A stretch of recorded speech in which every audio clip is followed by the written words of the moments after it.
کیا خنزیر کا نام لینے سے زبان ناپاک ہو جاتی ہے، انسان ناپاک ہو جاتا ہے؟ ایسا عوام میں مشہور ہے، یہ غلط ہے۔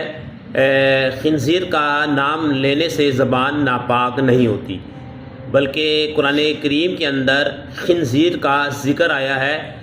کوئی شخص، کوئی مسلمان باوضو قرآن کی تلاوت کرے گا، اس میں خنزیر کا نام آئے گا، خنزیر پڑھے گا، وہ لفظ خنزیر پڑھنے سے قرآن کریم کے اندر اسے 50 نیکیاں مل جائیں گی، کیونکہ لفظ خنزیر کے اندر 5 الفاظ ہیں، ایک لفظ کے اوپر 10 نیکیاں ملتی ہیں۔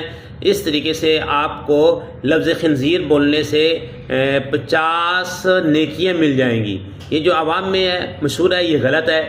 ہاں، خنزیر کا گوشت اور تمام کی تمام خنزیر جو ہے یہ حرام ہے، ناپاک ہے، نجس ہے، لیکن اس کا نام لینے سے زبان ناپاک نہیں ہوتی۔